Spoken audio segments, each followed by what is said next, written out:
Unsure of your dream? Study abroad destination? Clear your doubts. Videsh Consult. Call 9676502888.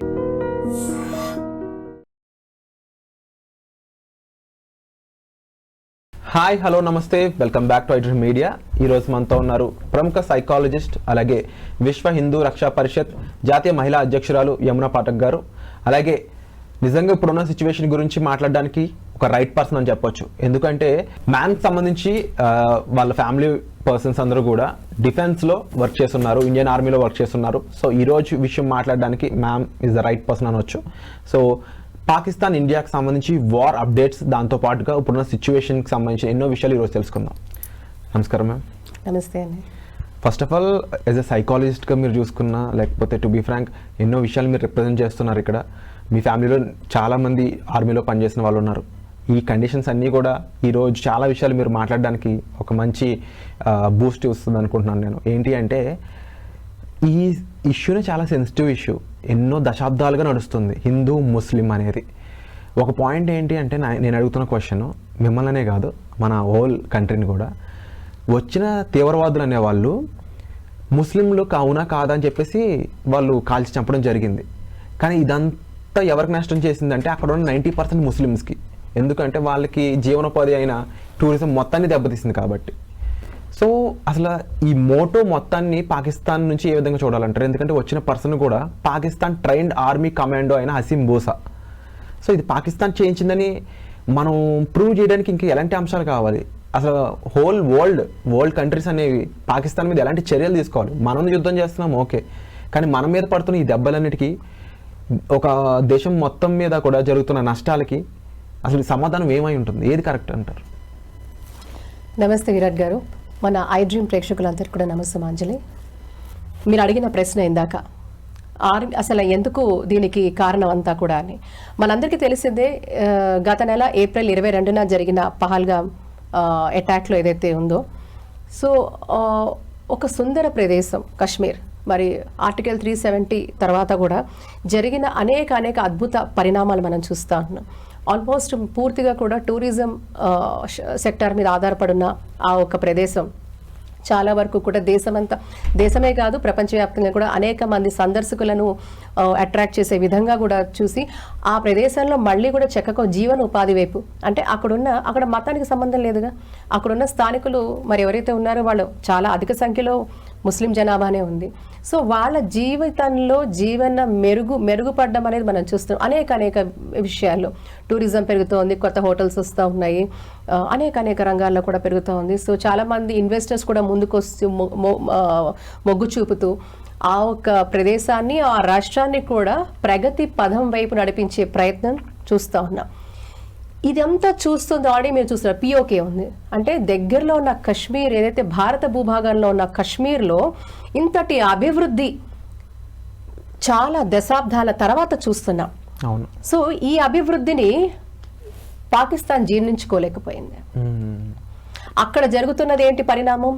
ఒక poor governance, పాకిస్తాన్లో ఉన్న ఒక poor governance మనం చూస్తూ ఉన్నాం, అక్కడ జనాలు చూస్తూ ఉన్నారు. ఆర్థిక వ్యవస్థ, అతలాకుతలమైన ఆర్థిక వ్యవస్థ మీరు చూస్తూ ఉన్నారు. జీవనోపాధి లేదు, స్టాండర్డ్ ఆఫ్ లివింగ్ అసలే లేదు, క్వాలిటీ ఆఫ్ లైఫ్ లేదు. ఏ రకంగా చూసినా కూడా ఉగ్రవాదంతో నిండిపోయి, ఏదైతే అక్రమాలు, తర్వాత ఉగ్రవాదము, ఇటువంటి దుశ్చర్యలతో నిండిపోయిన పాకిస్తాన్కి ప్రజలకి వాళ్ళకి సమాధానం చెప్పే పరిస్థితి కూడా లేకుండా పోయింది. ఒక పక్కన కొద్ది కాలంలోనే, అంటే ఇన్నేళ్ల దశాబ్దాల తర్వాత, ఎప్పుడైతే ఆర్టికల్ 370 రద్దు తర్వాత జరుగుతున్న చక్కటి సుపరిపాలన జమ్మూ కాశ్మీర్లో జీర్ణించుకోలేని పరిస్థితిలో పాకిస్తాన్, ఇది మనం చూస్తా ఉన్నాం. అంటే ఇక్కడ ఒక క్వశ్చన్ మ్యామ్ ఏంటి అంటే, ప్రతిసారి ఏం జరుగుతుంది, పాకిస్తాన్ నుంచి ఒక టెర్రరిస్ట్ ముఠా వస్తుంది, ఇండియన్స్ని అటాక్ చేస్తారు. పాకిస్తాన్ ఏం చెప్తుంది, మాకు సంబంధం లేదు, ఈ టెర్రరిస్టులు అనే వాళ్ళతో మాకు ఎటువంటి సంబంధం లేదని. తర్వాత ఒక డేటా వస్తుంది, మన రీసెర్చ్ అండ్ అనాలిసిస్ వింగ్ నుంచి ఒక డేటా వస్తుంది. ఏంటి, ఆ పర్సన్కి ఏదో ఒక రకమైన లింక్ ఉంటుంది అక్కడ ఆర్మీతోనో అక్కడ గవర్నమెంట్తోనో. ఇది ఒకసారి కాదు, ఎన్నో దశాబ్దాలకు ఇదే రిపీట్ అవుతుంది ప్రతిసారి. అంతకుముందు వచ్చిన ఎటువంటి టెర్రరిస్ట్ అయినా సరే, హఫీజ్ లాంటి వాళ్ళు అయి ఉండొచ్చు, లష్కర్ తోయబా సంబంధించిన ఫౌండర్స్ అయి ఉండొచ్చు, వీళ్ళందరూ కూడా పాకిస్తాన్లో ట్రైన్ అయ్యే అంత ఫెసిలిటీస్ వాళ్ళు ప్రొవైడ్ చేస్తూ వాళ్ళు ఎవరైనా చనిపోతే పరామర్శించడానికి వెళ్తూ ఆ ఫుటేజ్ దొరుకుతూ ఇన్ని చేసిన పాకిస్తాన్కి సరైన సమాధానం ఏంటంటారు? సమాధానం ఏంటి అంటే, ఇప్పుడు మీరు ఇందాక అడిగారు కదా, ఇందాక నేను మీతో చెప్పినట్టుగా ఈ పరిణామం ఒకటి జరుగుతోంది. ఇది జీర్ణించుకోలేని అవస్థలో, దుస్థితిలో పాకిస్తాన్ ఉంది. కాబట్టి ఇక్కడ ఏం చేయాలి, అక్కడ ఉన్న పీస్ఫుల్ అట్మాస్ఫియర్ని డిస్టర్బ్ చేయాలి. కాబట్టి ఒక దుర్బుద్ధితో, ఎటువంటి లక్ష్యం లేకుండా దుర్బుద్ధితోనే అంతమంది టూరిస్టులను, ఒక 26 మంది టూరిస్టులను నిర్దాక్షిణ్యంగా చంపేశారు. అందులో కొంతమందిని నీ మతం ఏమిటి అని కూడా అడిగి నిర్ధారించి చంపిన మాట వాస్తవం. ఇందులో మీరు ఈ మొత్తం పరిణామం చూస్తే, సరే అందులో చనిపోయిన వాళ్ళలో ముస్లిమ్స్ కూడా ఉన్నారు, మిగతా వాళ్ళు కూడా ఉన్నారు, అందరూ ఉన్నారు. కానీ హిందువులను మాత్రం టార్గెట్ చేసి చంపిన మాట కూడా చాలా వాస్తవం. కాబట్టి ఇది ఏంటి అంటే, ఇప్పుడు ఇంత చక్కటి అభివృద్ధి జరుగుతున్నప్పుడు ఇక్కడ మళ్ళీ ఒక కలకలం రేపాలి, అశాంతిని నెలకొల్పాలి అనే ఒక దుర్బుద్ధి ఎవరికి ఉంది? అనాదిగా దశాబ్దాలుగా చేస్తోంది పాకిస్తాన్. మీరు ఇంకొక మాట అడిగారు, టెర్రరిస్టులు మరి ఎట్లాగా, మరి మనం చెప్పాం కదా టెర్రరిస్టులే కదా మన టార్గెట్, మనం అందుకే కదా చంపామని. ఇంత జరిగిన పరిణామం తర్వాత కూడా ఈరోజు భారత భూభాగానికి వచ్చి ఈరోజు వీళ్ళు చేసిన చర్యకు ప్రతిచర్యగా భారత ప్రభుత్వం కూడా రియాక్ట్ అయింది. అందులో కూడా మీరు గమనిస్తే చాలా కూడా ఆపరేషన్ సింధూర్ పేరిట భారత ప్రభుత్వం తీసుకున్న, మన త్రివిధ దళాలు తీసుకున్న ఈ నిర్ణయము ఏంటి అంటే, it was a very focused. అంటే వాళ్ళు చేసింది ఏంటి, ఏదైతే ఒక ఈ పరిణామానికి దానికి రిజల్ట్, దానికి రిటాలియేషన్, ఎలాంటి రిటాలియేషన్ ఇచ్చారు, ఈ ఆపరేషన్ సింధూర్ పేరిట ఒక ఫోకస్డ్గా, ప్రాపర్లీ మెజర్డ్గా, అలాగే నాన్ ఎస్కలేటరీ ఆపరేషన్ ద్వారా. మీకు అర్థమవుతుందా? దేని టార్గెట్ చేశారు? శత్రువుని టార్గెట్ చేశారు. శత్రువు అంటే ఎవరు ఇక్కడ? ఉగ్రవాదులు, టెర్రరిస్టులు. సో ఈ టెర్రరిస్టులు ఉన్న స్థావరాలు ఎక్కడ అనేది మనకి త్రివిధ దళాలు కూడా వాళ్ళ పరిశోధన, వాళ్ళు చేసిన ఎక్సర్సైజ్లో ఎక్కడెక్కడ ఈ స్థావరాలు ఉన్నాయి, ఎక్కడెక్కడ ఉన్నాయి అంటే 9 ప్రదేశాలను గుర్తించారు. అందులో 5 ప్రదేశాలు వచ్చేసి మనకి Pakistan occupied Jammu Kashmir, Pakistan occupied Kashmir. So ఈ ప్రాంతాలలో ఉన్న కొన్ని ప్రాంతాలలో వాళ్ళు చేసింది. తర్వాత 4 స్థావరాలు ఏవైతే ఉన్నాయో అది ఇంటీరియర్ పాకిస్తాన్లో, అంటే parts of Punjab, parts of Lahore పరిసర ప్రాంతాల్లో 4, అంటే డీప్ ఇన్సైడ్ పాకిస్తాన్లోకి వెళ్ళి చొచ్చుకుపోయి ఈ స్థావరాలన్నీ కూడా మట్టి కలిపేశారు. ఇది జరిగింది. సో ఇందులో మళ్ళీ కూడా మీరు స్పెసిఫిక్గా అడగచ్చు, ఎవరిని చేశారండి అంటే, టెర్రరిస్టులకు పుట్టినిళ్ళైన పాకిస్తాన్లో ఉన్న కీలకమైన 2 హెడ్ క్వార్టర్స్ని రూపుమాపారు. అది ఎక్కడ అంటే బహల్వాల్పూర్, ఓకే, అండ్ అగైన్ మురిడ్కే.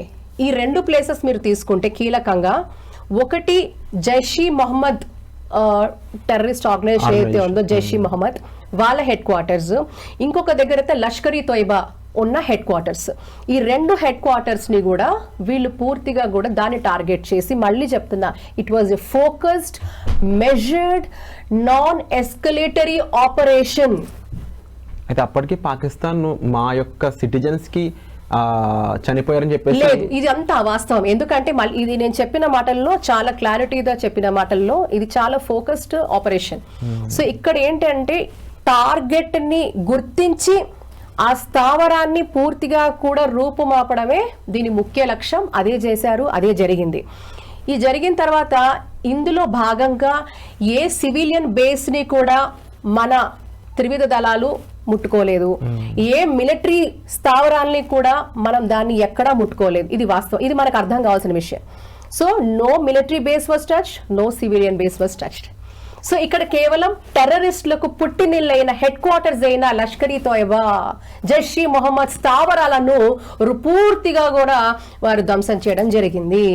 మరి ఈరోజు చేసిన తర్వాత కూడా మన ఎక్స్టర్నల్ అఫైర్స్ మినిస్టర్ గారు కాకపోతే లేకపోతే మన పిఎంఓ ఆఫీస్ కానివ్వండి పూర్తిగా కూడా దీన్ని సమీక్షిస్తూ అండ్ నాట్ జస్ట్ అటు కేవలం భారతదేశంలోనే ప్రతిపక్షాలు మిగతా వాళ్ళతోనే కాకుండా హై లెవెల్ మీటింగ్స్ ఈవెన్ మనకి ఉండే మన పార్ట్నర్స్ అంటే ఎవరైతే కూడా పూర్తిగా కూడా ప్రపంచవ్యాప్తంగా ఉన్న అనేక దేశాలతో కూడా చర్చిస్తూ వారికి విశ్లేషిస్తూ వారికి వివరిస్తున్న పరిస్థితి మనం చూస్తాం. అది అమెరికా కావచ్చు, రష్యా కావచ్చు, యుఏఈ కావచ్చు, సౌదీ అరేబియా కావచ్చు, లేకపోతే యూకే కావచ్చు, ఇలా అనేక దేశాల్లో కూడా మన దేశం సంబంధించిన మన ఎక్స్టర్నల్ అఫైర్స్ మినిస్టర్ గారు కానివ్వండి the good officers from our country వాళ్ళు ప్రతి విషయం కూడా చాలా స్పష్టంగా కూడా వివరించడం కూడా మనం చూస్తూ ఉన్నాము.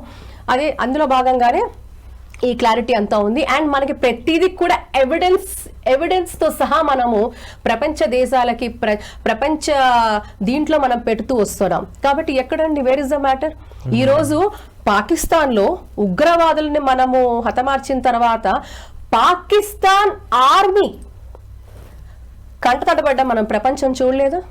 ఎవరు పోతే వాళ్ళు ఏడ్చారు? ఉగ్రవాదులు. వీళ్ళకేంటి లక్ష్యం, వీళ్ళకేంటి మతం, వీళ్ళకి ఏ మతం లేదు. మీరు నిజంగా ఆశ్చర్యపోతారు. ఈ రోజు బతుకుండగా స్వర్గసీమ చెయ్యండ్రా అంటే చచ్చిపోయాక స్వర్గానికి వెళ్తానన్న వీళ్ళు ఇలాంటి మూర్ఖులక వీళ్ళు షెల్టర్ ఇస్తోంది. వీళ్ళది ఏమిటి? చచ్చిపోయాక ఏదో స్వర్గానికి వెళ్తారట. బతికుండగా స్వర్గసీమ చేయలేని వాళ్ళు, బతికుండగా మానవత్వాన్ని గౌరవించలేని వీళ్ళు, మతోన్మాదులు, మూర్ఖులు, వీళ్ళకి ఏ హక్కు ఉంటుందండి? కాబట్టి ఇది మనం స్పెసిఫిక్ గా గమనించాల్సిన అవసరం ఉంది. సో మళ్ళీ చెప్తున్నాను, పాకిస్తాన్ టెర్రరిస్టులకు పుట్టినిల్లు. పోషించడానికి ఈరోజు పాలన పోషణ మనం అర్థం చేసుకోవాల్సింది అంటే ప్రపంచ దేశాలు ఈ రోజు గమనిస్తున్నాయి. అనేక దేశాల్లో ఇప్పుడు మనకి అమెరికాలో ఆ రోజు సెప్టెంబర్ 9 సెప్టెంబర్ 11 జరిగినప్పుడు అమెరికా ఊరుకుందా? అమెరికా ఊరుకోలేదు కదండి. ఉగ్రవాదుల మీద దాడి చేసిందా? రూపుమాపిందా? అంటే అదే అంటున్నాను, ఎవరికైనా సమస్య వారి వరకు వస్తేనే తెలుస్తుంది. ఈ రోజు కూడా ఇప్పుడు ఎందుకు ఈ రోజు ఈ దేశానికి వచ్చి ఈ భూభాగానికి వచ్చి ఈ దేశ నాగరికులను వాళ్ళు టచ్ చేశారు అంటే అది తప్పకుండా భారత ప్రభుత్వం ఒక నైతిక ధర్మం, అన్ని రకాలుగా ధర్మం కదండి. ఈరోజు ప్రజలతో ఉండి భారత ప్రజల సురక్షిత ఉండడానికి, ఈరోజు ప్రజలు సేఫ్ కొనడానికి ప్రభుత్వం చేసిన ఒక అద్భుతమైన తిప్పికొట్టినట్టు కాదా? ఈరోజు ఉగ్రవాదం అనేది కేవలం ఈ దేశానికే కాదు కదా, ప్రపంచవ్యాప్తంగా ఎంత నలిగిపోతోంది. కాబట్టి ఈరోజు భారత్ చేసిన ఈ యొక్క చర్య ప్రపంచవ్యాప్తంగా అందరూ హర్షించాల్సిందే. దీనికి ప్రతి ఒక్కరూ కూడా దీంట్లో మేము సైతం అంటూ ముందుకు రావాల్సింది. అలా వస్తేనే ఆ సంయుక్తంగా ఎవరైతే ముందుకొస్తారో వాళ్ళు మానవత్వానికి దోహదపడతారో అప్పుడు ఉగ్రవాద చర్యలను పూర్తిగా నిర్మూలించే అవకాశం ఉంది. లేకపోతే ఇది ప్రపంచ మానవాళికే ఇది పెను ప్రమాదం. వాడికెవడికండి భయపడేది? వాడి దగ్గర ఏదో ఉంది అంటే మనం ఎందుకండి భయపడాలి? అసలు వీళ్ళకి ఎవరండి సరఫరా చేస్తోంది? అంటే మానవత్వానికే ఒక తీరని మచ్చ వీళ్ళు. ఇలాంటి వారిని ప్రోత్సహిస్తూ వీరికి ఇంత టెక్నాలజీ ఇస్తూ వీరికి కొంత ఆయుధాలు సరఫరా చేస్తున్న వాళ్ళు ఎవరు? ఇది ప్రపంచ దేశాలు ఈ రోజు తప్పకుండా వీళ్ళు ప్రశ్నించాల్సిన అవసరం ఎంతైనా ఉంది. ఈ రోజు ఇంతవరకు ఇన్ని ఉన్నాయి కదా, వీళ్ళందరూ కూడా ఈ రోజు it's an emergency, it's a need of the second. ఈ రోజు ప్రపంచ దేశాలు దీని పట్ల సీరియస్ గా అంటే ప్రాణ నష్టం జరిగితే తప్ప మేము మాట్లాడము అంటే కాదు, లేదా కష్టం నీ గుమ్మాన్ని తాకుతేనే నేను మాట్లాడతాను, లేకపోతే నా గుమ్మాన్ని తాకితేనే నేను మాట్లాడతాను అంటే కాదు. కష్టం నీ గుమ్మాన్ని తొక్కనివ్వకు, నా గుమ్మాన్ని తొక్కనివ్వను అనే నినాదంతో వెళ్ళాలి. కష్టం నీ గుమ్మంతో ఎందుకు తొక్కాలని చూస్తున్నావు?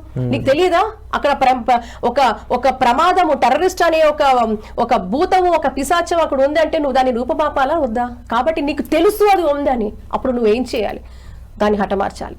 కాబట్టి ఈరోజు ప్రపంచ దేశాలు కూడా మౌనం వీడాలి. ఇటువంటి ఆస్పెక్ట్ లో కూడా తప్పకుండా దీని మీద ఉక్కుపాదం వహించాలి. నేను మరీ ముఖ్యంగా ఇంకో మాట చెప్తాను, ఆల్మోస్ట్ 43-45 ఇస్లామిక్ నేషన్స్ ఉన్నాయి ప్రపంచవ్యాప్తంగా. నేను ఒకటే అంటాను, మానవత్వాన్ని ప్రాపగేట్ చేయనిది అది ఏ మతమైన మతం ఎలా అవుతుంది?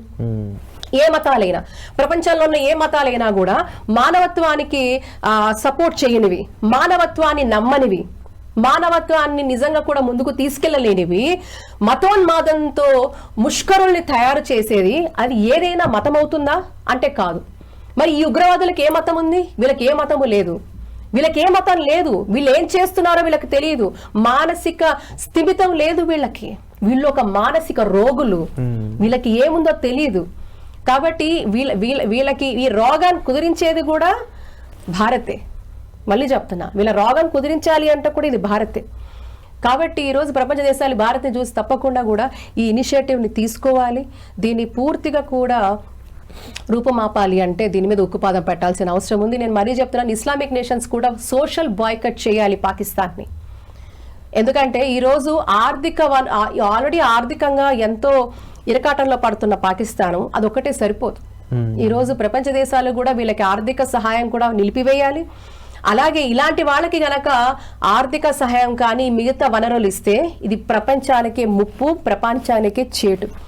ఎందుకంటే అంటారు చూసారు, నువ్వు పావుకి పాలు వస్తే అది నిన్నే ఇచ్చేస్తుంది, నిన్నే కాటేస్తుందని ఈ విషయం జరుగుతుంది. సో ఎవరైనా కూడా పాకిస్తాన్కి సహాయం చేస్తే అది వాడికే పెనుశాపంగా మారబోతుంది, అది ఎవరు చేసినా కూడా. ఈ రోజు నేను నిజంగా రిక్వెస్ట్ చేస్తున్నాను, ఇన్ని ఇస్లామిక్ నేషన్స్ ఉన్నాయి, సోషల్ బాయ్కట్ చేయండి. వాడికి లక్ష్యం లేదు, వాడు లక్ష్యం లేకుండా మనుషులు చంపుతూ ఉంటే మిగతా వాళ్ళు ఎలా ఒప్పుకుంటున్నారు? మేము అంటున్నారు కదా, మేము మానవత్వం ఉంది, మాకు ఇది ఉంది, ఎప్పుడు కూడా మరి భగవంతుడు అలా చెప్పలేదు అన్నప్పుడు మరి వాళ్ళని మీరు పూర్తిగా వెలేయండి. ఇన్ని ఇస్లామిక్ నేషన్స్ కూడా పాకిస్తాన్ వెలేయండి, సోషల్గా బాయ్కట్ చేయండి. వాడి ముఖం చూడొద్దు, వాడికి ఆసరా ఇవ్వద్దు, వాడికి మీరు షెల్టర్ ఇవ్వద్దు, వాడికి ఉద్యోగం ఇవ్వద్దు, వాడికి తిండి పెట్టద్దు. ఎందుకంటే వాడు మానవత్వాన్ని చంపేస్తున్నాడు. కాబట్టి మీరందరూ అదే నమ్మితే, మానవత్వాన్ని మీరు నమ్మితే, మతాన్ని గౌరవిస్తే, భగవంతుడిని గౌరవిస్తే వీడిని వెలేయాల్సిన అవసరం ఎంతైనా ఉంది. వెలేయన వాళ్ళు ద్రోహులు, దైవద్రోహులు. ఎవరైతే పాకిస్తాన్ లాంటి ఉగ్రవ సంస్థలకు పోషిస్తున్నారో వాళ్ళని గనక సపోర్ట్ చేస్తే వాళ్ళు దైవద్రోహులే అవుతారు ఎవరైనా సరే. అది అండ్ డెఫినెట్లీ ఎన్నో విషయాలు మీరు ఇక్కడ రిప్రజెంట్ చేయడం జరిగింది. పాకిస్తాన్ సపోర్ట్ చేస్తున్న కంట్రీస్ అయి ఉండొచ్చు, ఫండింగ్ ఇస్తున్న ఆర్గనైజేషన్స్ అయి ఉండొచ్చు.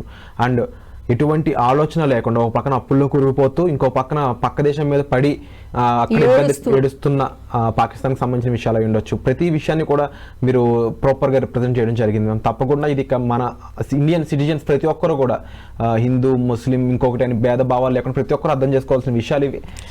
అన్నిటికీ ముందు, అన్నిటికంటే ముఖ్యం మన దేశంలో ఉన్న ముస్లింలు. నేను ఒకటే అంటాను, వాళ్ళు కూడా మన దేశంలో భాగం.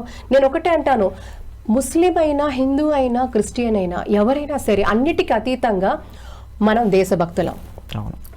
దేశభక్తులం అనే ఈ దేశభక్తి మన అణువు, మన ప్రతి రక్తపు బిందువులో నేను భారతీయుడిని, నేను భారతీయురాల్ని అనేది నిండి ఉండాల్సిన అవసరం ఉంది.